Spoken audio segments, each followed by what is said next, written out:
بسم الله الرحمن الرحیم. الحمد لله نحمده و نستعینه و نستغفره و نؤمن به و نتوکل علیه و نعوذ بالله من شرور انفسنا و من سیئات اعمالنا. من یهد الله فلا مضل له و من یضلله فلا هادی له و نشهد ان سیدنا و مولانا محمدا عبده و رسوله. اللهم صل علی محمد و علی آل محمد كما صليت على ابراهیم و علی آل ابراهیم انك حمید مجید و بارک علی محمد و علی آل محمد كما بارکت علی ابراهیم و علی آل ابراهیم انك حمید مجید. عرض سلام دارم و ادب و احترام خدمت همه شما خوبان گرامیان. الله را به نهایت سپاس از اینکه بار دیگر این فرصت و نصیب راه ما قرار داد و به همراه شما گرامیان در درسی دیگر از شرح معانی آیات سوره مبارکه البقره همراه بشیم با آیات 126 به بعد از این سوره مبارک. در درس‌های گذشته و برنامه‌های گذشته به همراه شما گرامیان تا آیه 125 رو پیش رفتیم و دیدیم که الله متعال بعد از اینکه در حدود 80 آیه سخن از بنی اسرائیل برای ما داشت، بعد از آن الله متعال صحبت از ابراهیم علیه السلام را به میان آورد، ابوالانبیا، آن پیامبر نازنینی که الله متعال برای ما او را امتی نامیده است و داستان‌های فراوانی از او در قرآن کریم است. در آیه 124 الله متعال ابراهیم علیه السلام را به عنوان امام متقیان و الگو و رهبر و پیشوا معرفی فرمود و ذکر ابراهیم علیه السلام از اهمیت ویژه‌ای برخوردار است در این آیات، زیرا در آیات گذشته صحبت از بنی اسرائیل است که هر دو گروه یهود و نصارا خود را منتسب به ابراهیم علیه السلام می‌دانستند و انتساب می‌دادند و می‌پنداشتند و همچنین مشرکان قریش هم خود را نسبت می‌دادند به ابراهیم علیه السلام و از لحاظ نسبی که نسبت داشتند. یعنی خب انکاری نیست که کسی این را انکار نمی‌کنه که چه بنی اسرائیل، یهودیان و مسیحیان به صورت عموم فرزندان بنی اسرائیل خب فرزندان یعقوب علیه السلام هستند و از نسل یعقوب علیه السلام و یعقوب علیه السلام هم نوه ابراهیم علیه السلام است. و همچنین اهل مکه هم مشرکان و قریش از نسل اسماعیل علیه السلام بودند که فرزند ابراهیم علیه السلام است.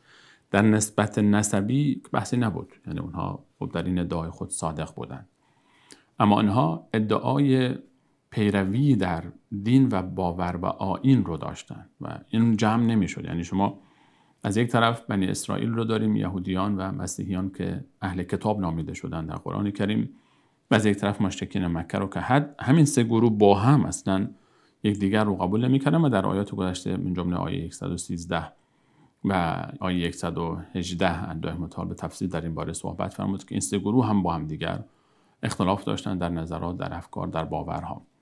الله متعال اینجا برای ما از ابراهیم علیه السلام صحبت فرمود تا نشان دهد که واقعا پیروان حقیقی این شخصیت چه کسانی هستند، چه راه و روشی داشته است، چه منهجی داشته است، چه امتحاناتی رو سپری کرده است، چه کارهای مهمی را انجام داده است. در آیه 125 الله متعال که در درس گذشته به تفصیل درباره صحبت کردیم، صحبت از بزرگترین کاری که ابراهیم علیه السلام انجام داده به همراه فرزند نازنینش اسماعیل علیه السلام و یادگار همسر بزرگوارش هاجر بیت الله الحرام صحبت فرمود و مسجد الحرام و اون مشاعر مقدسه‌ای که در مکه مکرمه است. در این باره به تفصیل صحبت کردیم. در ادامه الله متعال در آیه 126 برای ما می‌فرماید اعوذ بالله من الشیطان الرجیم و اذ قال ابراهیم رب اجعل هذا بلدا آمنا وارزق أهله من الثمرات من آمن منهم بالله واليوم الآخر قال ومن كفر فأمتعه قليلا ثم أضطره إلى عذاب النار وبئس المصير. و إذ قال ابراهیم، و بیاد آورید آن لحظه‌ای که ابراهیم علیه السلام گفت، اون لحظه‌ای که ابراهیم علیه السلام دست به دعا بلند می‌کند. دعا می‌کند ابراهیم علیه السلام یک دعای عجیب فرمود رب اجعل هذا بلدا آمنا، بار الها، پروردگار من، یا ربی، رب اجعل این در اصل ربی بوده است، رب اجعل ای پروردگار من قرار بده هذا این سرزمین رو بلدا آمنا، اینجا را یک سرزمین امنی بگردان، امنیت بیاور. امن ضد خوف است.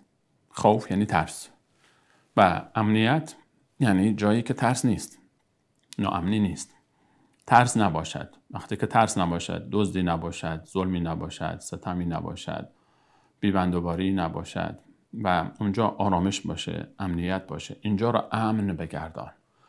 ابراهیم علیه السلام دعا کرد تا الله متعال سرزمین بیت الله الحرام، مکه مکرمه را امن بگرداند، در امنیت قرار دهد.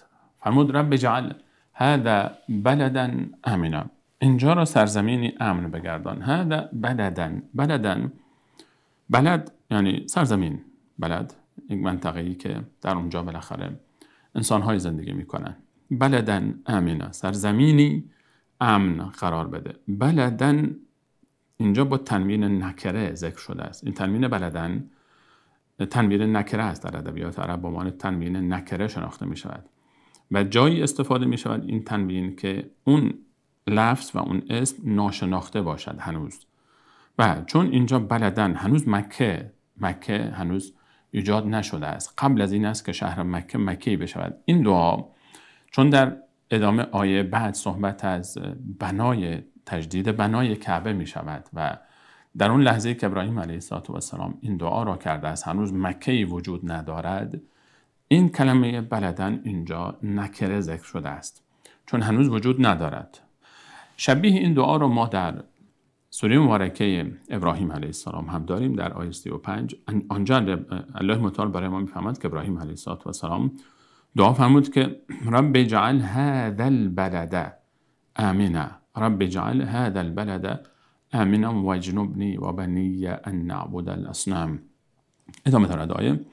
آنجا الله متعال برای ما می‌فرماید که ابراهیم وقتی دعا کرد اونجا فرمود رب اجعل هذا البلد، اونجا با الف و لام تعریف و به صورت معرفه ذکر فرموده کلمه البلد رو، یعنی یک سرزمین شناخته شده.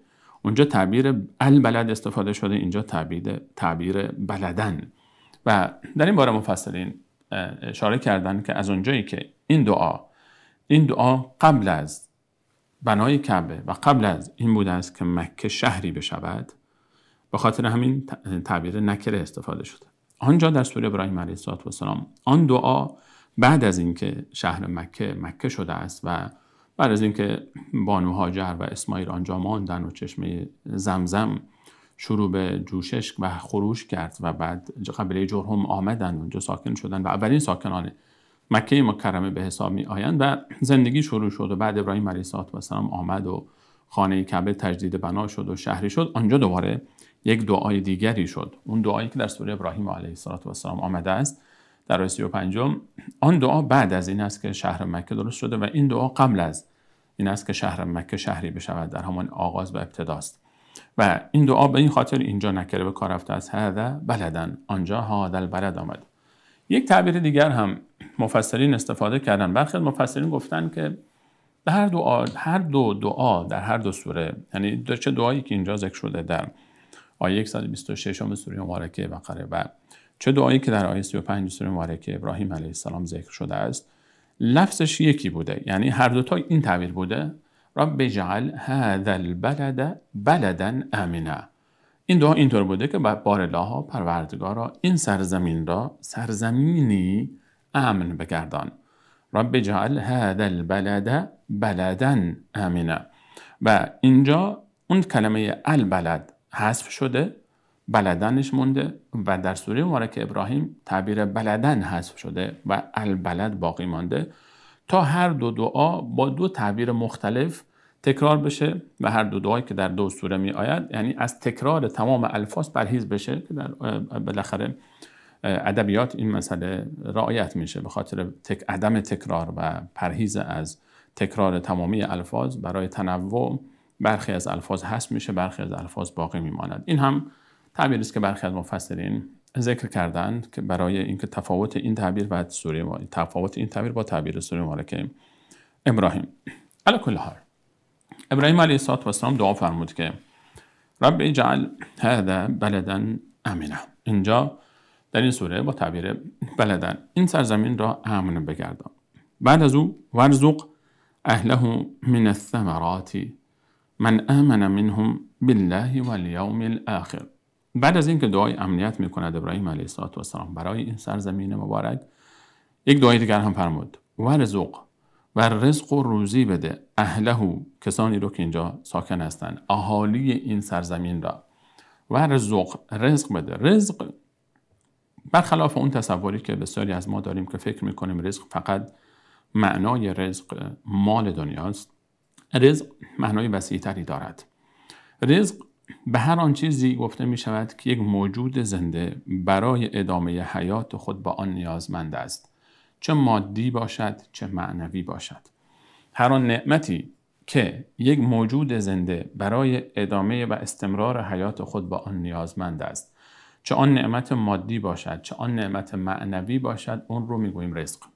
به اون تعبیر رزق استفاده میشه. مال رزق است، سلامتی رزق است، فرزند رزق است، قبل از اون همسر رزق است، کار یک رزق است، علم یک رزق است و توانمندی یک رزق است، قدرت یک رزق است و جایگاه یک رزق است. و خود بحث‌های معنوی رو اگر ما حساب بکنیم، توکل، توانمندی، بخشش، صبر، هر کدوم از صفات اخلاقی، هر کدوم از صفات مادی، هر کدوم از اینها یک رزق هستند. رزق یک معنای بسیار وسیعی دارد و اینطور نیست که ما فقط رزق رو منحصر بکنیم به مال دنیا و ثروت. یک بخشی از رزق است. الله متعال رزق و روزی رو به همه داده است. اینطور نیست که کسی رزق و روزی نداده باشه در الله تعالی. و الله متعال قسمنا بینهم معیشتهم، میفرماید که تقسیم کردن بین بندگان در دنیا. یک نفری میبینیم که در بعد مادی نعمت بسیاری داده است، اما در بعد معنوی اونقدر به او نعمت نداده است. شما یک انسانی رو میبینی ثروت زیادی داره، مریض است. یک انسان دیگر رو میبینی که سالم است اما ثروت نداره. یک انسان دیگر رو میبینی هم ثروت دارد هم سالم است، فرزند نداره. یک انسان دیگر رو میبینی همه اینها رو دارد اما در اون موقع میبینی که دانش ندارد. و هر گوشه ای از زندگی رو نگاه بکنیم، هر فرد رو نگاه بکنیم، الله تعالی رزق و روزی ها رو تقسیم کرده است. بر کسی یک چیزی داده و همه چیز رو به همه نداده است. الله متعال میفهمد که ابراهیم علیه السلام دعا کرد. دو دعا میکند. در ابتدا میفرماید که این سرزمین رو امن بگردان و بعد از اینکه امن گرداندی اهالی آن را رزق و روزی بده. ورزق اهله من الثمرات، از ثمرات. ثمرات یعنی محصول ها، فراورده ها، محصولاتی که باغ دارد، محصولاتی که کشاورزی دارد، محصولاتی که بالاخره هر نعمتی دارد. محصولهای مختلف رو به اینجا بیاور. ورزق اهله من الثمرات. این اهل این سرزمین رو، اهل مکه رو هم امنیت نصیب بفرما، هم رونق بده در کار آنها، در زندگی آنها، برکت بده در کار آنها، در زندگی آنها، در مال آنها، در تجارت آنها، در دین آنها، در دنیای آنها. چه دعای عظیمی میکنه ابراهیم علیه السلام، چه دعای عظیمی فرموده است. یک نکته لطیفی که در این تعبیر هست، از آنجایی که در آیه 124 دو آیه قبل از این وقتی که صحبت از امامت در دین شد و پیشوایی در دین و رتبه‌ای که الله متعال او رو به ابراهیم علیه السلام داد، فرمود که انی جاعلک للناس اماما، من تو را امام قرار میدهم در مسیر توحید، در مسیر دعوت و در مسیر تقوا امام قرار میدهم. ابراهیم علیه السلام این رتبه امامت در دین را برای فرزندان خود هم طلب کرد و فرمود که و من ذریتی، پروردگار را در بین فرزندان من هم این درجه و جایگاه عنایت خواهد شد. الله متعال فرمود قال لا ینال عهد الظالمین، لا ینال عهد الظالمین. این رتبه و مقام رو کسانی که ظلم میکنند از نسل تو، از ذریه تو، انسانهای صالح نیستند یا خدای نکرده احیانا به شرک میروند، نصیب اونها نمیشود. از اونجایی که اونجا الله متعال بعد از اینکه ابراهیم علیه السلام یک دعای عمومی برای تمام نسل خود کرد تا اونها هم در بحث تقوا و در جایگاه تقوا و امامت در دین پیشوا باشند، برخی از اونها رو فقط الله متعال اشاره فرمود به این درجه میرسند، برخی رو استثناء کرد. اینجا وقتی که باز دعا میفرماد ابراهیم علیه السلام درباره رزق و روزی برای ساکنان مکه مکرمه، از اونجایی که اونجا دعا عام بود اما پاسخ وقتی آمد خواست کرد یک عده‌ای رو، اینجا خود ابراهیم علیه السلام دعای خود رو خواست میکنه. یک لطافتی در این دعا هست. گویی که ابراهیم علیه السلام نمیخواهد که باز پاسخی که از جانب الله متعال می آید خاص بکنه دعای ابراهیم علیه السلام رو به یک روحی و خودش این دعا رو خاص کرد از جانب خودش. وقتی دعای رزق و روزی کرد فرمود ورزق اهله من الثمرات، رزق و روزی بده. و از بین رزق و روزی باز ابراهیم علیه السلام بحث محصولات و فراورده هایی که نیازمند هستند مردم برای زندگی خودشون، برای دنیای خودشون در زندگی.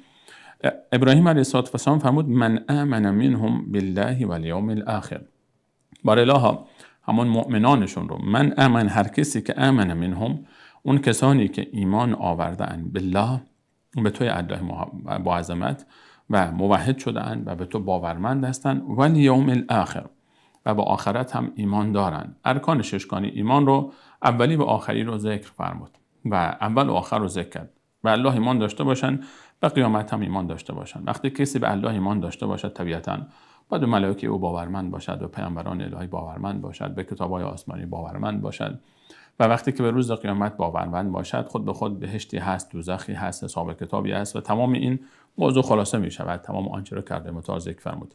ابراهیم علیه السلام فرمود بارالله رزق و روزی اهل مکه رو به کسانی که ایمان می آورند به تو رزق و روزی بده، فراوان به اونها رزق و روزی بده. و جالب است که پاسخ الله متعال به ابراهیم علیه السلام چیست؟ الله متعال فرمود قال و من کفر، الله فرمود گفت و من کفر، و هر کسی که کافر باشد. ابراهیم جان تو خواستی که فقط به مؤمنان رزق و روزی بدهم، اما من الله معظمت وقتی که رزق و روزی میدهم از اونجایی که الله متعال خالق تمام انسان هاست، مسلمان و کافر، و مدیر و مدبر همه امور عالم است، به همون کفار هم رزق و روزی میدهد، با آنها هم میدهد. قال و من کفرم، این کسانی که کافر شدن فامتعه، با آنها هم بهره میدهم، بهره از این دنیا با آنها هم میدهم. این لطف الله متعال است، رحمت الله متعال است. و رحمتی وسعت کل شیء، رحمت من الله با عظمت همه جا را بر گرفته است. همین رزق و روزی را که دشمنان الله متعال میخورن، اینها رو کی به آنها میده؟ غیر از الله متعال است که به آنها میده. کلا و حاشا. الله متعال حتی به دشمنان خود هم رزق و روزی میده. الله متعال میفرماید قال و من کفر فامتعه قلیلا، کسانی که کافر شدن من با آنها یک بهره کمی از زندگی دنیا میدهم. فامتعه قلیلا، بسیار کم است آنچه با آنها میدهم.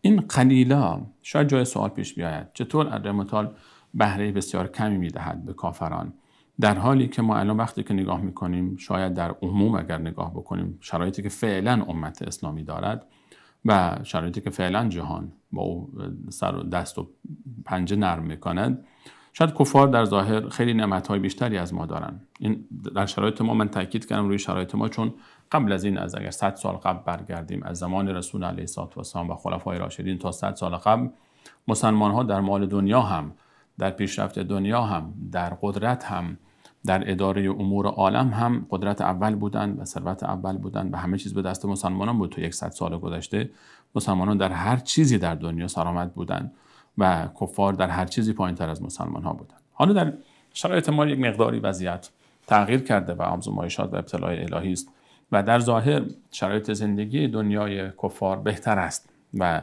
در ظاهر ثروتی بیشتری در اختیار آنها وجود دارد و در ظاهر شاید مرفه‌تر به نظر برسند. الله متعال می‌فرماید کافر هر چقدر که ثروت داشته باشه فامتعه قلیلا، بازم بسیار کم است، بسیار اندک است. چرا؟ چون زندگی با مرگ پایان نمیپذیرد. مرگ پایان زندگی نیست. انتقال از یک مرحله به یک مرحله دیگر است.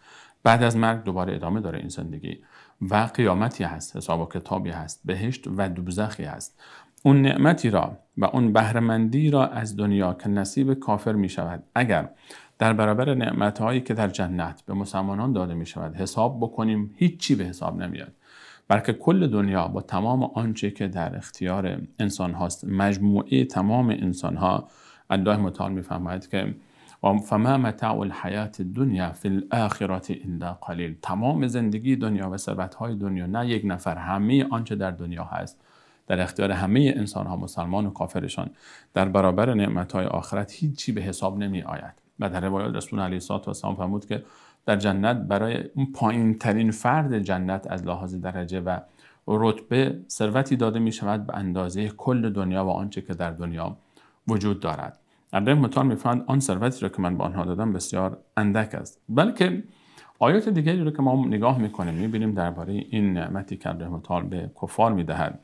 الله متعال در مثلا آیه 44 سوره مبارکه الانعام می‌فرماید که فلما نسوا ما ذکروا به، وقتی که فراموش میکنن انسان‌ها آن چیزی رو که به آنها تذکر داده شده در آیات قبلش 43 و 42 صحبت از رسالت انبیاست و اینکه انبیاء الهی میآیند و آزمایش‌های الهی میآید و سختی‌ها میآید و کسی که از این آزمایش‌ها درس نگیرد به الله متعال رجوع نکند بر کفر و عناد خود باقی بماند، الله متعال میفرماید فلما نسوا ما ذکروا به، هر اون لحظه‌ای که فراموش میکنن همه این چیزها رو فتحنا علیهم ابواب کل شیء، من الله با عظمت باز میکنم درهای هر چیزی رو، یک در نه درها رو، یک چیز نه هر چیزی رو، فتحنا علیهم ابواب کل شیء.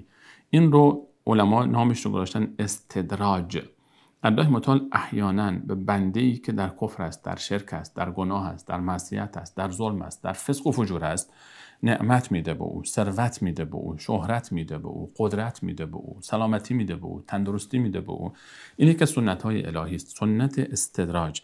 یک بنده‌ای وقتی از او قطع امید میشود و امیدی به هدایت او نیست، امیدی به بازگشت او نیست، الله متعال او رو رها میکنه به حال خودش، رها میشه به حال خودش و فتحنا علیهم ابواب.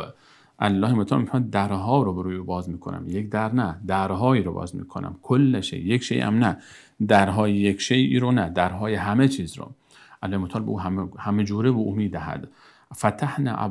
فتحنا علیه ابواب کل شی حتی اذا فرحوا بما اوتوا، فتحنا علیهم ابواب کل شی حتی اذا فرحوا بما اوتوا، تا اون لحظه‌ای که سرمست میشوند از آن چه که الله متعال به آنها داده است.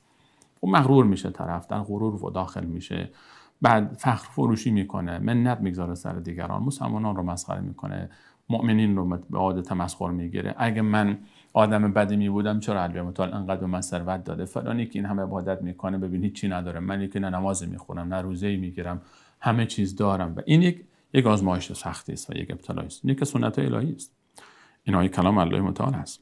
این کلام الله متعال است، خالق آسمان ها و زمین. میفهمد من در دنیا همچین قوانینی دارم، سنت هایی دارم. سنت های الهی یعنی قوانین الهی. همونطور که ما در فیزیک یا فیزیا، شیمی یا کیمیا، ریاضیات قوانینی داریم که اینها برگرفته از قوانین موجود در طبیعت هست و بر اساس این قوانین الله متعال طبیعت رو داره پیش میبره. در زندگی انسان ها هم قوانینی وجود دارد. این قوانین رو تاریخ زندگی بشر تایید میکنه. این قوانین رو حقیقت موجود روی زمین تایید میکنه. والعصر ان الانسان لفی خسر، قسم به زمانه، قسم به تاریخ انسانهای بد و انسانهای خوب. تاریخ انسانهای بد و خوب گواهی میدهد. تاریخ خودش بهترین شاهد است که ان الانسان لفی خسر، انسانها زیان کردند به صورت عموم، الا الذین آمنوا و عملوا الصالحات، مگر اون کسانی که ایمان آوردن و عمل صالح انجام دادن و تواصوا بالحق و تواصوا بالصبر، و در این راه ایمان به الله متعال و عمل صالح صبر میکنن و یکدیگر رو سفارش به صبر میکنن و یکدیگر رو به کارهای خیر، تواصوا بالحق و تواصوا بالصبر، انسان رو به یکدیگر رو به کارهای خیر و نیک دعوت میکنن و در این مسیر صبر میکنن. تاریخ بهترین گواه است. این قوانین رو تاریخ ثابت کرده و اینها تاریخ خودش قوانین زندگی انسان روی زمین است. الله متعال میفرماید فتحنا علیهم ابواب کل شیء حتی اذا فرحوا بما اوتوا، سرمست میشوند از آن چه الله متعال به آنها داده است. بعد یک دفعه اونها رو میگیره، فاخذناهم بغتة فاذا هم مبلسون، یک دفعه من الله با عظمت اونها رو میگیرم، مرگ به سراغشان میاد، یک دفعه تصادف میکنه از بین میره، بیماری میآید رو غافلگیر میکنه و از بین میبره و تمام ثروت او از دنیا از او گرفته میشود و دست خالی با یک کفنی به آخرت میرود. فاذا هم مبلسون، یک دفعه ناامید از آنچه که از دست داده است، همه چیز رو از دست میده و میرود. این الله متعال سنت الهی رو برای ما تاکید میکنه. این سنت رو باز در آیه 178 سوره مبارکه آل عمران که میفرماید ولا يحسبن الذين كفروا انما نملی لهم خیر لانفسهم، کافران، کسانی که دشمن الله متعال هستند، گمان نکنند که من الله با عظمت با آنها مهلت میدهم زیرا خیر آنها را میخواهم.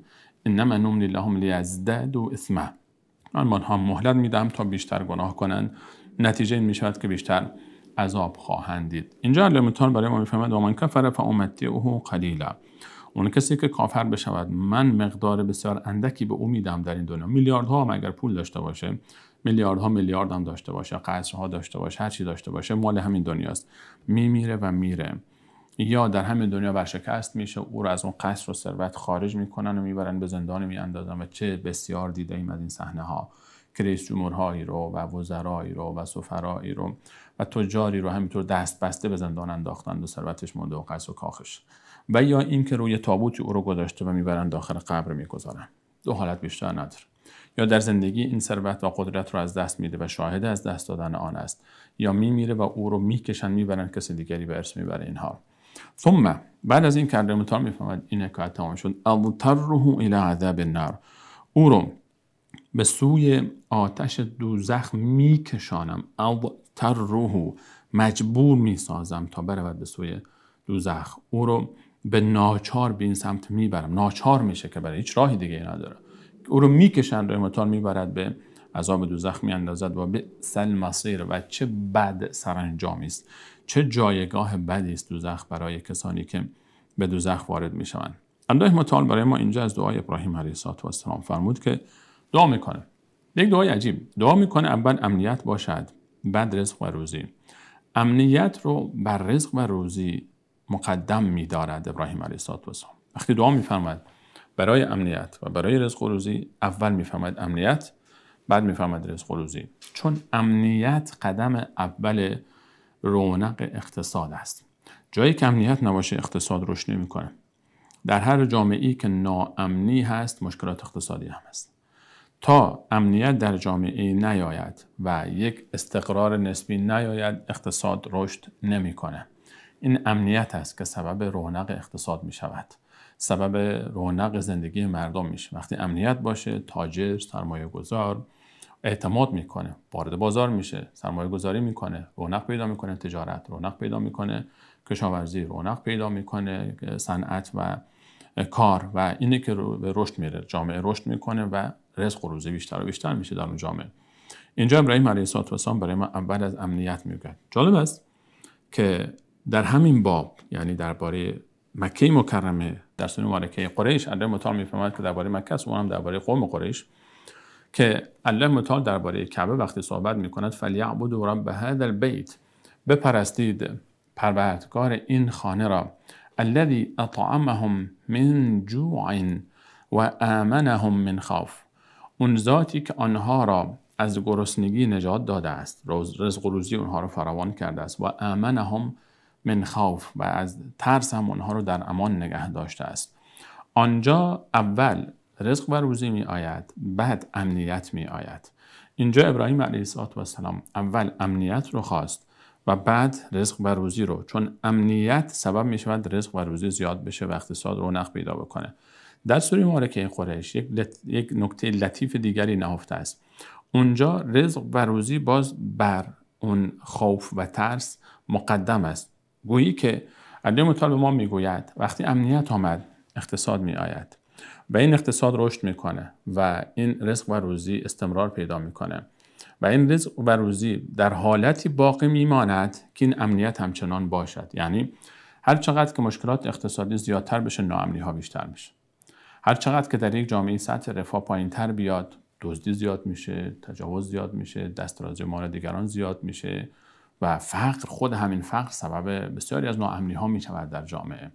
این دو با هم شدیداً مرتبط هستند. هر چقدر امنیت بالاتر میره سطح رفاه و اقتصاد بالاتر میره، هر چقدر اقتصاد پایینتر میاد امنیت هم پایینتر میاد. یعنی این دو با هم متناسب هستند و هر چقدر یکی بیشتر کار بشه اون یکی هم همون اندازه بالاتر می آید. الله متعال این دعای ابراهیم علیه السلام رو برای ما استجابت فرمود و جالب است که این دعا رو ابراهیم علیه السلام حدود 2000 و اندی سال پیش قبل از رسول الله صلی الله علیه و سلم، یعنی از آن تاریخ الان ما 4000 سال پیش حدوداً آنچه که مورخین میگویند انجام داده است. و بعد این دعای ابراهیم علیه السلام تا به امروز در مکه مکرمه نتیجه این دعا و ثمره این دعا جاری و ساری است. الله متعال در سوره مبارکه قصص می‌فرماید که اولم نمکن لهم حرما آمنا، آیا من فراهم نیاوردم برای آنها حرمی را که امن و امان است، یجبى الیه ثمرات کل شیء، که فراهم آورده می شود ثمرات و محصولات هر شیئی، محصولات هر شیئی از جاهای دیگه دنیا آورده میشه به اینجا. و عزیزانی که مشرف شدن به بیت الله الحرام و زیارت مکه مکرمه به خوبی این تصاویر رو در ذهن دارن و میدانن که شما وقتی بازارهای بیت الله الحرام رو وارد میشید اونجا محصولاتی رو میبینید عجیب که این محصولات اصلا در خود اون سرزمین هیچ کشت نمیشه. از کل شبه جزیره همچین محصولی کشت نمیشه. از شرق آسیا تا جنوب آفریقا تا آمریکا تا اروپا، از هر جای دنیا یجبى الیه ثمرات کل شیء، محصولات هر چیزی، میوه های عجیب و غریبی که حتی برخی نام های اونها رو برای اولین بار آدم میشنوه و قیافه اونها رو برای اولین بار آدم میبینه، میوه های عجیب و غریبی که شما در بازارهای مکه مکرمه مشاهده میکنید. یجبى الیه ثمرات کل شیء، از گوشه و کنار دنیا الله متعال می آورد و اونجا فراهم آورده می شود. این برکت دعای ابراهیم علیه السلام هست. دعا رو دست کم نگیریم. ابراهیم علیه السلام دعا میکنه برای یک شهری که تا امروز که 4000 سال از اون تاریخ گذشته ثمره این دعا باقی است در این شهر، هم امنیت و هم اون ثمرات و بهره اون ثمرات، و این دعا تا روز قیامت باقی خواهد ماند. البته خب طبیعتا بعضی وقتها شاید یک درگیری هایی در طول تاریخ در مکه اتفاق افتاده باشد به صورت مقطعی که این به اون حالت عمومی رو هیچ وقت نقض نمی‌کنه و در حالت عمومش همیشه مکه مکرمه در یک استقرار و در یک امنیتی و در یک رفاهی بوده هست و خواهد ماند. در ادامه الله متعال می‌فرماید که و اذ یرفع ابراهیم القواعد من البیت، و اون لحظه را بیاد آورید که یرفع ابراهیم القواعد، بالا می برد ابراهیم علیه السلام القواعد. قواعد جمع قاعده هست. قاعده یعنی پایه، اساس، پایه و اساس یک شی.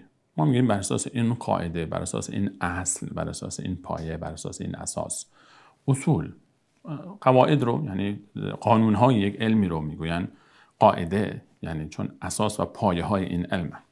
کلمه قاعده یعنی پایه، قواعد پایه ها. و اذ یرفع ابراهیم القواعد، اون لحظه را بیاد آورید که ابراهیم علیه السلام بالا میبرد. جالب است که تعبیری که اینجا استفاده شده و اذ یرفع فعل مضارع هست، یعنی دلالت میکنه بر انجام کار در حال یا آینده. صحبت از گذشته نیست، مثلا قبل نیست. آیه قبل فرمود و اذ قال، هنگامی که گفت یعنی در گذشته، صحبت از گذشته است. اینجا میفهمند و یرفعو بالا میبرد، و یرفعو بالا میبرد.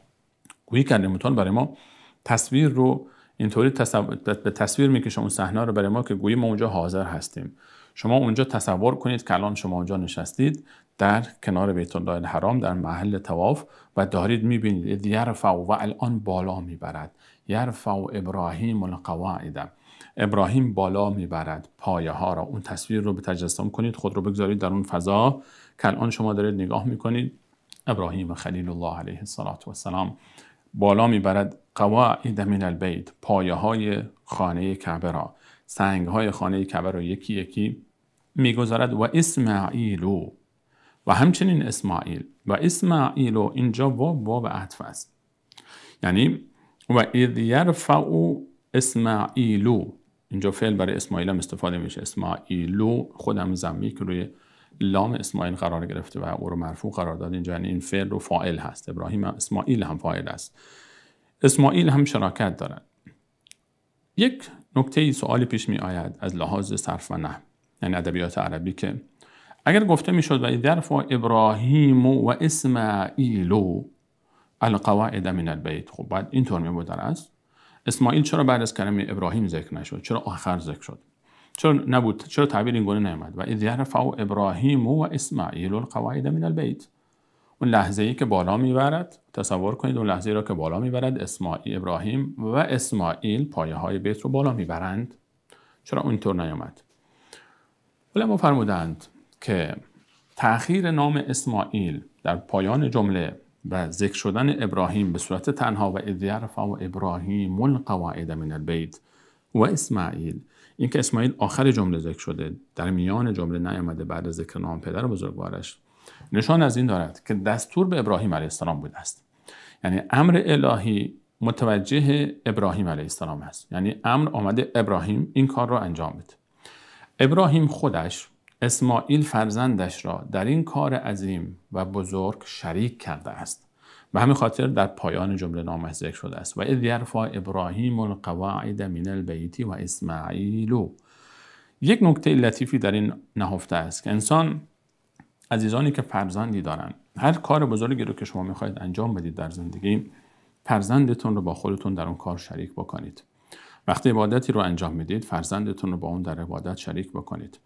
وقتی که شما میخواید یک کار خیر رو انجام بدید، فرزندتون رو با خود در اون شریک بکنید. وقتی که یک حرکتی رو انجام میدید، فرزندتون رو با خودتون شریک بکنید. دست فرزندتون رو بگیرید، با خود بیاورید.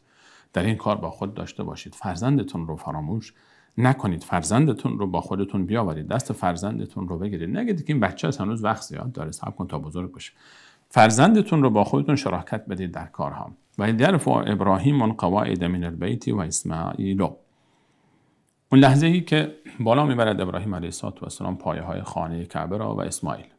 سوال: آیا ابراهیم علیه السلام خانه کعبه را بنا کرده است برای اولین بار یا نه؟ قبل از ابراهیم علیه السلام خانه کعبه بوده است و ابراهیم علیه السلام خانه کعبه را تجدید بنا می کند. برخی از مفسرین از این آیه استناد کردند که ابراهیم علیه السلام اولین بانی پایه های کعبه است. یعنی اولین کسی که خانه کعبه را بنا کرده است به دستور الله تعالی ابراهیم علیه السلام بوده است و از این آیه استناد میکنند. برخی دیگر از مفسرین با استناد با آیات دیگری از قرآن کریم، به عنوان مثال آیه 96 سوره مبارکه آل عمران که می‌فرماید در رحمت الله ان اول بیت وضع للناس للذی ببکة مبارکا و هدی للعالمین، آنجا در رحمت الله می‌فرماید اولین خانه‌ای که برای انسان‌ها اساس گذاری شده است، قرار داده شده است روی زمین، خانه‌ای است که در بکه هست. بکه نام دیگر مکه هست. بکه به معنای ازدحام و شلوغی و به همین خاطر این که همیشه در مراسم حج و در دور بیت الله الحرام ازدحام هست و شلوغی هست، به این خاطر نام بکه برای مکه هم ذکر می شود. و الله متعال در اون آیه 96 هم می‌فرماید که اولین خانه‌ای که برای عبادت انسان‌ها روی زمین پایه‌گذاری شده است و قرار داده شده است، خانه‌ای است که در مکه مکرمه است، فیه آیات بینات. آیه بعد می‌فرماید نشانه‌های واضحی در اون است، مقام ابراهیم است، هر کسی در او وارد شود در امان است. و تا آخر آیه ولله علی الناس حج البیت من استطاع الیه سبیلا و موضوع حج و وجوب حج در ادامه آیه میآید. از این آیه استناد میکنم برخی از مفسرین که الله متعال فرموده اولین خانه‌ای که برای انسان‌ها، برای عبادت انسان‌ها اساس گذاری شده خانه کعبه است. و کلمه انسان‌ها خب قبل از ابراهیم علیه السلام رو هم در بر میگیره. قبل از ابراهیم علیه السلام هم انسان‌هایی بودن و خود آدم علیه السلام هم در این آیه داخل است. یعنی آدم علیه السلام پدر انسان هست. ان اول بیت وضع للناس، اولین خانه‌ای که برای عبادت انسان‌ها اساس گذاری شده است خانه‌ای است که در مکه هست، یعنی کعبه، میتواند آدم علیه السلام رو هم در خود جای دهد. یعنی این آیه آدم علیه السلام رو هم شامل میشه، فرزندان آدم علیه السلام رو تا ابراهیم علیه السلام، قبل از ابراهیم علیه السلام رو هم در بر میگیره. از این آیه استناد میکنن که پس این خانه قبل از ابراهیم علیه السلام بوده است، حتی از زمان آدم علیه السلام. همچنین از آیه دیگری از سوره مبارکه ابراهیم علیه السلام استناد میکنن که ابراهیم علیه السلام فرمود که ربنا انی اسکنت من ذریتی، آن لحظه ای که ابراهیم علیه السلام بانو هاجر همسر گرامیشان و طفل شیرخوار اسماعیل جان رو آنجا گذاشت و رفت به دستور الله تعالی در مکان طواف فعلی که نه کعبه‌ای بود، نه مسجدی بود، نه مکه‌ای بود، هیچ اثری از هیچ چیزی نبود، دشت خدا بود و کوههای اطراف. آنجا گذاشت و رفت. حتی آب زمزم هم نبود در ابتدا.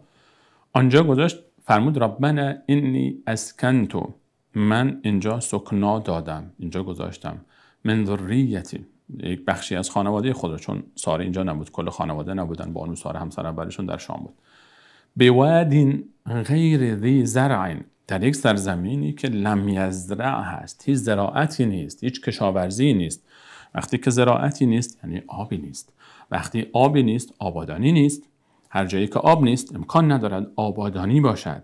جایی که آب نیست انسانی نیست، چون انسان بدون آب نمیتونه زندگی بکنه. و در قدیم زمان اگر چشمه‌ای نمی بود، نهری نمی بود، امکان نداشت اونجا زندگی باشد. الان خب داخل خانه‌ها شیر و آب است و بالاخره الان هم اگر جای آبی نباشه، در شهری آبی نباشه که شهری نمیشه دیگه. مردم ترک میکنن میرن. هر جایی که آب نیست آبادانی نیست. ابراهیم علیه السلام در سوره مبارکه ابراهیم این دعا را در متال میفهمد. ابراهیم گفت انی اسکنت من ذریتی بواد غیر ذی زرع، سرزمینی غیر از این که در اون آبادانی باشد. یعنی الان این لحظه ای که ابراهیم علیه السلام این جمله را میگوید هنوز مکه‌ای وجود ندارد، آبادانی وجود ندارد. بواد غیر ذی زرع عند بیتک المحرم. این کلمه عند بیتک، من خانواده خود رو در یک وادی خشک بیابان لم یزرعی در کنار خانه تو، عند بیتک المحرم، کنار خانه با حرمت تو قرار دادم. می‌فرمایند که ابراهیم علیه السلام چرا این تعبیر عند بیتک المحرم رو گفت در حالی که هیچ کعبه‌ای نیست؟ نه تنها کعبه نیست، اصلا آبی نیست، اصلا هیچ آبادانی نیست، هیچ خبری نیست. اسماعیل علیه السلام یک طفل شیرخوار است. و اینجا در این آیه 127 سوره مبارکه بقره در متال میفهمد و یرفع ابراهیم القواعد من البیت و اسماعیل، در اون لحظه که ابراهیم علیه السلام خانه کعبه رو داشت بنا می‌کرد، اسماعیل با او همکار است. یعنی به سنی رسیده که میتونه حداقل یک سنگ رو برداره، یعنی حداقل 14 15 سال سن داره اسماعیل علیه السلام. و اون دعایی که در سوره ابراهیم ذکر می‌شود، آنجا اون دعا برای وقتی است که طفل شیرخواری است و اصلا کعبه وجود ندارد، ولی الله تعالی میفهمد که ابراهیم گفت این در بیتک، نزد خانه تو. پس به این معناست که بیت بوده است ولی تخریب شده است. اون آیه هم استنادی می شود از اون آیه به این که خانه کعبه قبل از ابراهیم علیه السلام بوده است. بر اساس این دو آیه و احادیثی که استنباط میکنن این جمله که از رسول الله علیه السلام پرسیده شد که اولین مکانی که برای عبادت بوده است کدام مکان بوده است، و در روایت دیگری آمده است اولین خشکی که از آبها بیرون آمده است جبل ابو قبیس است، کوهی که کنار تپه صفا است و مکان مسجد الحرام، و بعد از اون مکان مسجد الاقصی، خشکی هایی که از آب بیرون آمدن. و همچنین درباره مسجد گفته شده که اولین مسجد به مسجد الحرام بوده، 40 سال بعدش باز در مسجد الاقصی عبادت آغاز شده است. و این آیاتی که ذکر شد اشاره اینها برداشت میکنن مفسرین که خانه کعبه قبل از ابراهیم علیه السلام بوده است، بلکه در زمان آدم علیه السلام بوده است و بعد در زمان فرزندشان شیث علیه السلام که از اولین فرزندان نسل اول آدم علیه السلام هست و بعد از وفات آدم علیه السلام پیامبر می شود، شیث علیه السلام خانه گلی بنا می کند و ابتدا به شکل خیمه‌ای بوده است در زمان آدم علیه السلام. این گونه ذکر می کنند و بعد شیث علیه السلام دیوار گلی درست می کنه جای او و در طوفان نوح خراب می شود این دیوار گلی و میماند. یعنی 4 دیواری گلی که در زمان شیث علیه السلام با خشت ساخته شده بود از بین می رود در طوفان نوح علیه السلام. و بعد ابراهیم علیه السلام که می آید در سوره مبارکه حج مطال می فرماید و اذ بوأنا لابراهیم مکان البیت، من الله بعض من نشان دادم به ابراهیم مکان بیت را، خانه را.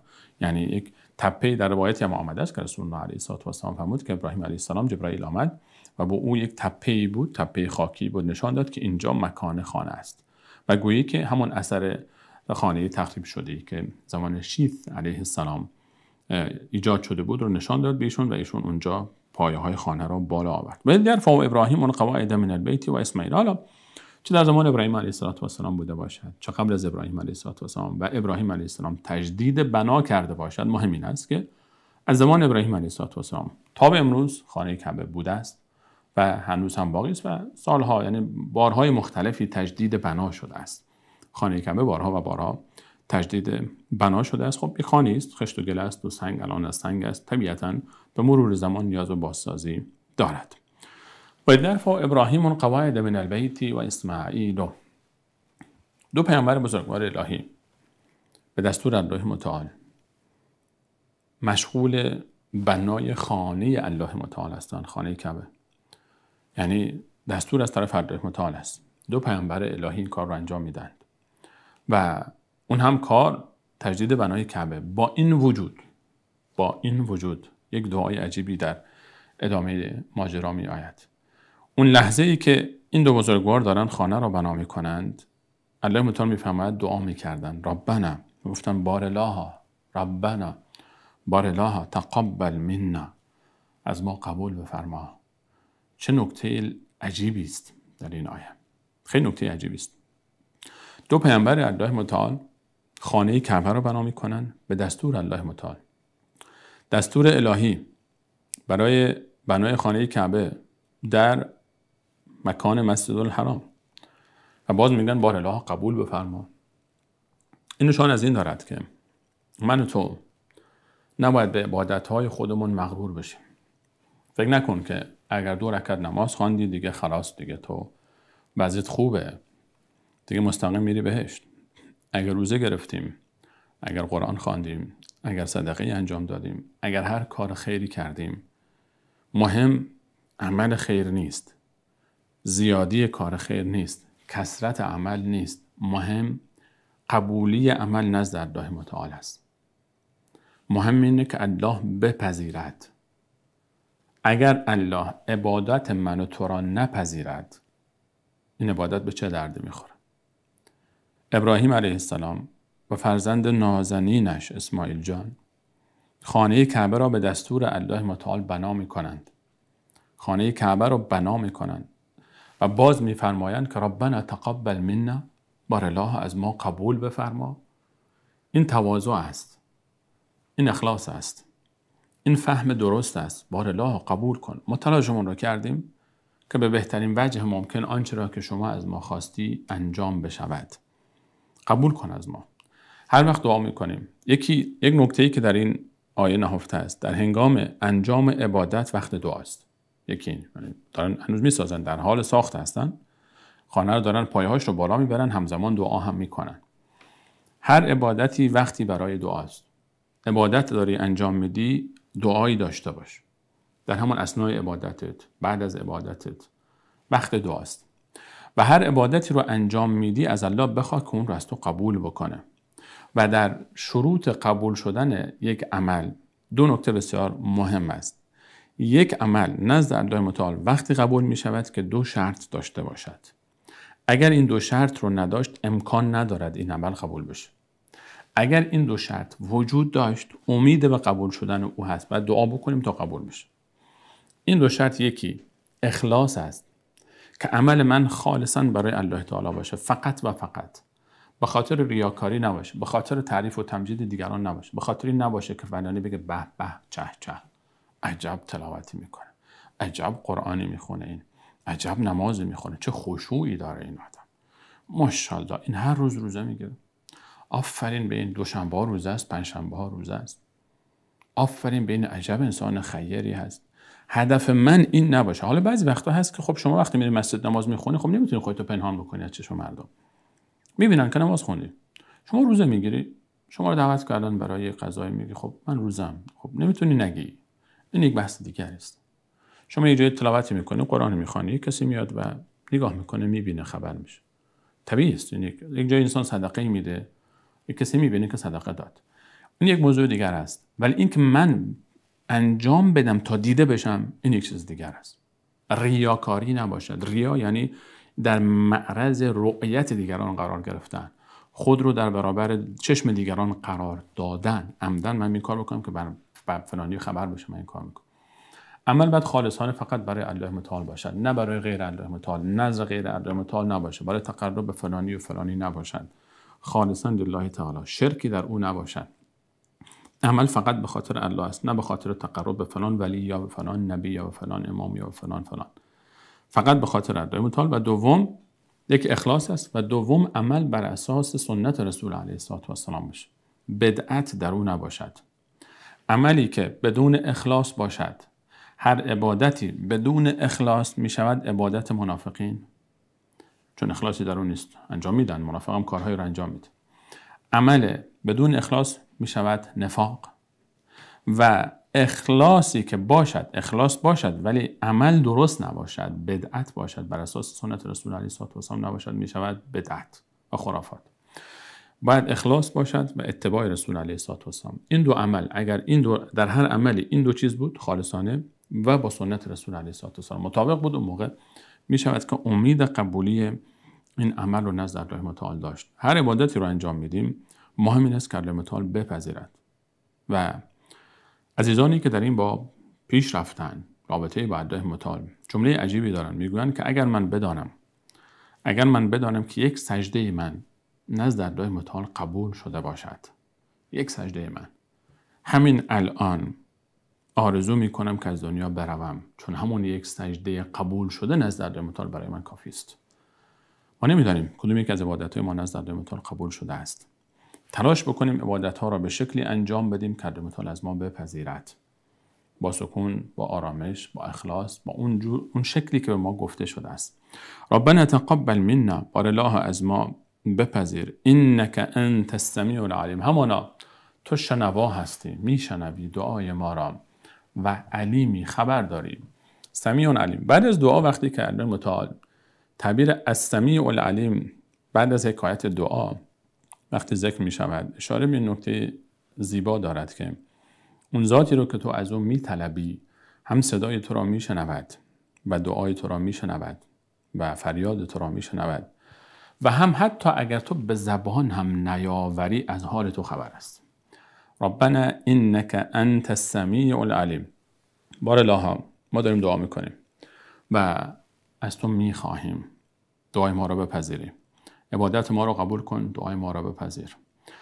تو سمیع هستی، میشنوی، هر جا صدای هر کسی را میشنوی، همه جا صدای همه را میشنوی و علیمی و خبر هم داری در دل ما چه خبر است. بار الله در دعاها مثلا وقتی دعا میکنه میتونه که این گونه دعا بکنه، بار الله تو میدانی من از تو چه میخواهم، تو میدانی که من چه میخواهم، اون رو به من بده.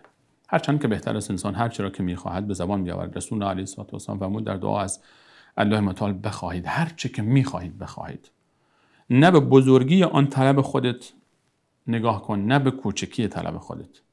ذاتی رو که ما از اون میطلبیم الله متعال، هر چی که خواسته ما بزرگ باشه الله متعال بزرگتر است آن خواسته ما است. و اگر کوچک هم باشه باز اینطور نیست که بگیم خب در شأن الله متعال نیست که ما ازش چیز کوچکی بخوایم. رسول الله فرمود حتی اگر نمک غذای خود رو ندارید از الله متعال بخواهید، اگر بند کفش خود رو ندارید از الله متعال بخواهید. سلیمان علیه السلام دعا کرده است، از الله متعال خواست که پروردگار به من ملکی بده که لا ینبغی لاحد من بعدی، پادشاهی بده که بعد از من به هیچ کسی نمیدهی. و الله متعال همچین پادشاهی به او داد. هر دعایی که ما از الله متعال بکنیم همون دعا رو الله متعال به ما خواهد داد. ابراهیم علیه السلام دعا کرد بار الله مکه رو امنیت بگردان و اهل و تمام کسانی که اینجا هستن رو از محصولات و ثمرات بهره مند بگردان. 4000 سال پیش این دعا رو کرده، تا به امروز آثار دعای او نسل بعد از نسل جاری است و ساری است. دعا بکنیم ربنا و ربنا، با عبادت‌های خودمون دعای خودمون رو آمیخته بکنیم با یک عبادت، با اخلاص، با اتباع. ربنا تقبل منا انك انت السمیع العلیم. بعد از هر عبادت بگیم ربنا تقبل منا، بار الله قبول کن، ما تلاشمون رو کردیم از ما بپذیر. ربنا تقبل منا انك انت السمیع العلیم. باز دوباره ابراهیم علیه السلام دعا می‌فرماد ربنا، بار الله ای پروردگار ما، وجعلنا، قرار بده ما را، وجعلنا ما را قرار بده، مسلمین. مسلمین، کلمه مسلمین تثنیه است، یعنی برای دو نفر استفاده میشه. مسلم به یک نفر گفته میشه، مسلمین به دو نفر گفته میشه. مسلمون یا مسلمین در حالت اعرابی مختلف فرق میکنه، بعض وقتا با واو نون میاد، بعض وقتا با یا نون، بر حسب تعبیری که در جمله میشه. مسلمین برای جمع استفاده میشه، 3 نفر و بیشتر. مسلمین به 2 نفر گفته میشه، فقط 2 مسلمان. ربنا وجعلنا مسلمین، بار الله قرار بده ما را، خب 2 نفر بودن ابراهیم علیه السلام و اسماعیل 2 نفرن. ربنا وجعلنا مسلمین، بار الله ما را، من ابراهیم رو، پسرم اسماعیل رو مسلم قرار بده. مسلمین یعنی چی؟ مسلم، تسلیم شده، مخلص، مطیع، فرمان بردار. بار الله ما را انسان‌های مخلصی برای خودت قرار بده، ما را انسان‌های مطیعی قرار بده، ما انسان‌های فرمان برداری قرار بده. تو این کار رو بکن. یا بار الله تو ما رو توی مسیر بگذار، ما رو توی مسیر بیار. این توفیق رو به ما بده، این توفیق اخلاص رو به ما بده، توفیق اطاعت رو به ما بده. این یک توفیق است. ربنا وجعلنا مسلمین لک، ما رو مخلص خودت قرار بده، فرمان بردار خودت قرار بده. بعضی چیزها رو ما باید از الله متعال بخواهیم. توفیق عبادت رو باید از الله متعال خواست، توفیق عمل رو باید از الله متعال خواست، از الله متعال بخواهیم که ما رو بیاره در این میدان، قبول بکنه در این میدان، تسلیم بکنه، فرمان بردار بکنه، اجازه بده در این میدان باشیم، ما رو بکشه به سمت خودش، توفیق بده تا بیایم به سمت او. توفیق از جانب الله متعال است. ما برای انجام عبادت ها هم باید از الله متعال بخواهیم این نیرو رو در ما قرار بده. اللهم اعنی علی ذکرک و شکرک و حسن عبادتک. رسول الله علیه الصلاه و السلام میفرماید که این دعا رو بعد از هر نمازی بخوانید. اللهم اعنی، مرا یاری کن، نصرت کن، علی ذکرک، بر یاد خودت، و شکرک، و شکر خودت، و حسن عبادتک. این یک توفیق است. ببینید در این دنیا یک نفری وقتی عاشق یک نفری میخواد بشه، تا نباشد از جانب معشوق کششی، کوشش عاشق بیچاره به جایی نرسد. رابطه الله متعال خیلی فراتر از این است. کسی که میخواد شیفته و شیدای پروردگار بشه، الله متعال باشه، الله متعال باید او رو بطلبه، باید او رو قبول بکنه. ما باید اول از همه این رو تضرع بکنیم، زاری بکنیم، یا رب ما رو قبول کن، ما رو بپذیر، لذت عبادت رو خودت رو به من بچشان، منو بکش به این میدانی که میدان شیفتگان و دلدادگانی که دیوانوار در مسیر عبادت تو می آیند. لذت عبادت رو به من بچشان، من رو بیار تو این میدان، منو فرمان بردار خودت بکن، تسلیم خودت بکن، دیوانه خودت بکن، منو عاشق و محبوب خودت بکن، منو شیفته و شیدای خودت بکن. و ربنا وجعلنا مسلمین لک، بار الله این توفیق رو ما بده، بیار ما رو، تو میتونی این کارو بکنی. من بیمارم. بعضی وقتا انسان بیمار، بعضی بیماری ها حس چشایی رو از انسان میگیره. هر چی رو میخوری مزه نمیکنی، هیچ چیز لذت نمیبری از غذا خوردن، لذت نمیبری از آب نوشیدن، لذت نمیبری از یک چیز شیرین و ترش و تلخ، همه چیز برای تو بیمزه است. بعضی وقتا انسان به همچین حالتی در رابطه با الله متعال دست پیدا میکنه و این نشان از بیمار بودن اون روح انسان است که لذت نمیبره از کارها، لذت نمیبره از عبادتهای خودش، لذت نمیبره از کاری که انجام میده. این اون درمانه. ربنا وجعلنا مسلمین لک، ما رو مخلص بکن، مطیع بکن، فرمان بردار بکن، شیفته و شیدای خودت بکن، لذت ببریم از عبادت، از با تو بودن، از ذکر تو کردن، از یاد تو رو انجام دادن. وجعلنا مسلمین لک و من ذریتنا، از نسل ما هم، فرزندان ما، فرزندان ما تا قیامت. نکته‌ای که بسیار ما غافلیم از اون، یک نکته بسیار مهمی که اینجا باز دوباره تاکید میشه، من ذریتنا، از ذریه ما، از نسل ما. فرزند من ادامه مسیر من است، فرزند من ادامه مسیر من است، نسل من ادامه مسیر من است.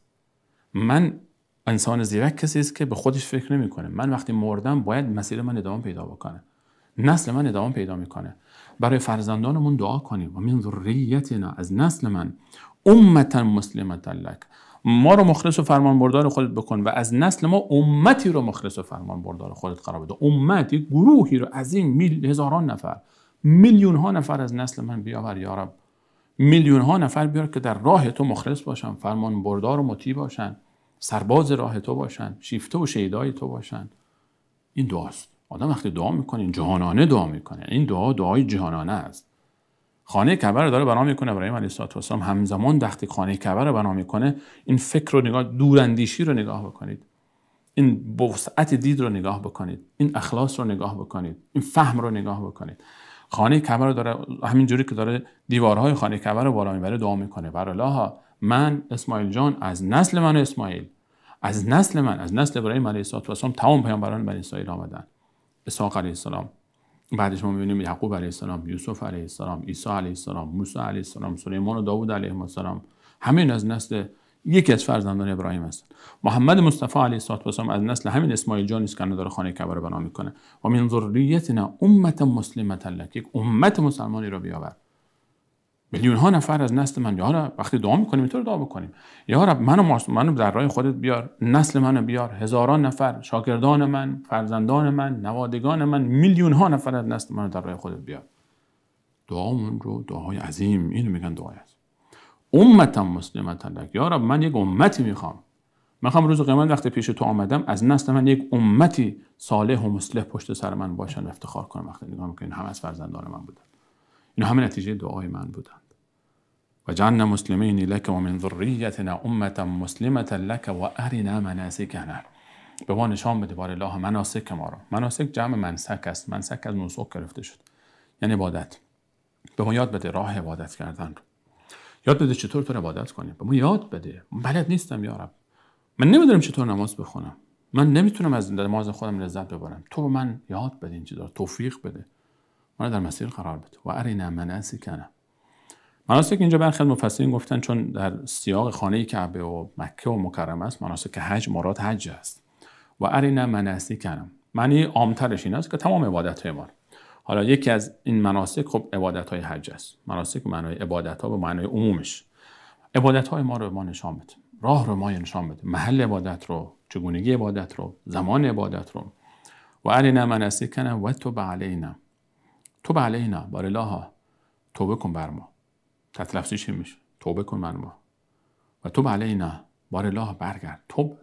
توبه از تایب میاد. تایب از ایاب گرفته شده. ذهاب و ایاب، رفتن و آمدن. و توب علینا بار الله توفیق توبه به ما بده. برگرد پیش ما. به ما نگاه کن. ما رو از خودت نران. ما رو بپذیر. بار الله ما رو دور ننداز. یک مسئله خیلی عامیانش. بار الله ما رو فراموش نکن. تو بندگان خالص زیادی داری. بندگانی داری که شاید هیچ گناهی نکنن پیش تو. روزها میگذرد و به ذکر عبادت تو مشغولن. ما گناهکاران رو هم بپذیر. ما هم بنده تو هستیم و تو خدای ما هستی. و تو علینا. این کلام ماست، کلام ابراهیم علیه السلام که نعوذ بالله امام متقیان است. و تو علینا. این رو ما تکرار کنیم. و تو علینا بار الله و ارنا مناسکنا و تو علینا. توب علینا بار الله. توبه یعنی بازگشت، رجوع. وقتی بر متعال استفاده میشه یعنی الله متعال به ما به دیده رحمت نگاه بکنه، توفیق بده که به سوی او برویم و قبول کنه توبه ما رو، بپذیره. هم توفیق بده که ما به سوی او برویم و هم از ما بپذیرد خطاهایی رو که از او اعتراف کردیم و معذرت خواهی میکنیم. معذرت ما رو بپذیره، توبه ما رو بپذیره، عبادت ما رو بپذیره. یک نکته دیگری رو هم مفسرین ذکر کردن و توب علینا بعد از مناسکنا جمع بین مناسک حج نشان از این دارد که حج توبه میاره برای انسان. حج سبب ریخته شدن گناهان میشه. همونجوری که رسول علیه السلام فرمود که کسی که حج میکنه از حج برمیگرده رجع کیوم ولدته امه، طوری برمیگرده که انگار که مادرش تازه او رو به دنیا آورده است. مناسکنا عبادت سبب از بین رفتن گناهان میشه به صورت عموم. در سوره مبارکه هود علیه السلام در آیه 114 در بخش پایانی آیه الله تعالی میفرماید ان الحسنات یذهبن السیئات. ان الحسنات یذهبن السیئات. نیکی ها سبب از بین رفتن بدی ها می شود. عبادت ها گناهان را از بین می برد. کیست که گناه نمی کنه؟ همه ما گناه می کنیم. اما بهترین گناهکاران اون کسی است که رسول الله فرمود که توبه زیاد می کنه. و توب علینا انک انت التواب الرحیم. بار الله تو بسیار تواب هستی. تواب الرحیم. تواب کسی که زیاد توبه میکنه، کسی که زیاد برمیگرده به بندگانش مراجعه میکنه، کسی که زیاد برمیگرده به بندگانش، کسی که به اونها توفیق میده. و بار الله تو تواب هستی. تواب یعنی زیاد میبخشه. یعنی چی؟ یعنی اشتباهات زیادی انجام میشه در برابر او اما او میبخشد. الله متعال تواب است. یعنی چی؟ یعنی هر باری که من توبه بکنیم اون برمیگرده به سوی ما. هر باری که ما دور بشیم از او برگردیم باز برمیگرده. هر وقت ما برگشتیم باز اون برمیگرده. تواب است. نه که یک بار توبه بپذیره، بارها و بارها و بارها میپذیره. این مقدارش رو مشخص نکرده الله متعال. نگفته چند بار توبه تو رو میپذیرم. برای ما حد نشان تعیین نکرده. نگفته 10 بار، 20 بار، 100 بار. بعد دیگه سهمیه تموم بشه بیشتر از این حق نداشته باشیم. نه. 1,000,000 بارم اگر اشتباه کردم بلند میشم، میرم جانمازم میاندازم، سر به زمین میگذارم و در سجده خودم از پروردگار خودم میخوام منو ببخشه و میبخشه. به کوری چشم شیطان و نفس خودم میرم این کار میکنم. 1,000,000 بار به زمین بغلتم بلند میشم. مهم اینه که در این میدان تسلیم نشی. میدان جنگ دیگه، جنگ بین فرزندان آدم و فرزندان شیطان است. نفسم هست، شیطانم هست، میزنه. یقین بدان که الله متعال اگر با قلب خالص به سوی او برگردیم، الله متعال ما رو در برابر دشمن ما شد، دشمن قسم خورده ما شیطان و درباره دشمن داخل بدن ما نفس ما تنها نمیگذاره. این دشمنا میزنن ما رو، تو رو لت و پار میکنن، زخمی میکنن، میاندازن به زمین، حال ما رو میگیرن. اما وقتی بلند میشی میری پیش الله متعال، جانماز تو میاندازی، اشک میریزی، میگی یا الله کمک کن منو تنها نگذار، بار الله منو تنها نگذار، منو با نفس و شیطان تنها نگذار. امکان نداره یاری نکن، امکان نداره نصرت نکنه. انک انت التواب الرحیم. بار الله تو توبه میپذیری، خیلی توبه قبول میکنی، خیلی قبول میکنی. چه میلیون ها انسان بلکه میلیاردها انسانی رو که الله متعال بخشیده و میبخشه. او الله متعال است، او رحمان و رحیم است. انک انت التواب الرحیم. تو رحیمی، تو میبخشی. ابراهیم علیه السلام خانه کعبه رو بنا میکنه و میگه یا رب ما رو، توبه ما رو بپذیر. هیچ وقت مغرور نشو به عبادت خودت. هیچ وقت فکر نکن رابطه تو با الله خیلی خوبه، تو که وضعیت خوبه دیگه میری بهش. نه، هیچ وقت.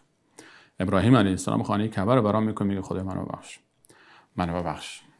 همیشه من تو نیاز دارم این که در پیشگاه الله متعال توبه کنیم. رسول الله علیه السلام فرمود توبه کنید. من روزی 70 مرتبه توبه میکنم. توبه کنیم، همیشه به تقصیرات خودمون پیش الله متعال معترف باشیم. ذات الله متعال خیلی بسیار عظیم‌تر از آن است که ما در برابر او اعتراف بکنیم و او ما را نبخشد. ادب با الله متعال رو رعایت کنیم، گستاخی نکنیم، خود رو بالاتر از الله متعال نبینیم، فکر نکنیم که دیگه منو چرا نباید ببخشه. منیت در برابر پیش الله متعال معنای پیدا نمیکنه. مثل شیطان نشه که بگیم من نه. خودمون رو به سجده بیاندازیم، توبه بکنیم، اظهار پشیمانی بکنیم تا الله متعال من و شما رو ببخشد. و اینقدر اکتفا میکنیم. هنوز دعاهای ابراهیم علیه السلام باقی مانده است. در برنامه دیگر با همراه شما عزیزان به دعای دیگری میپردازیم که بسیار دعای مهمی است. دعای عظیمی که ابراهیم علیه السلام انجام داد و نتیجه این دعا رسول الله صلی الله علیه و سلم فرمود منم. تا دیدار دیگر همه شما سواران به الله متعال میسپارم. الله یارتان باد. السلام علیکم و رحمت الله و برکاته.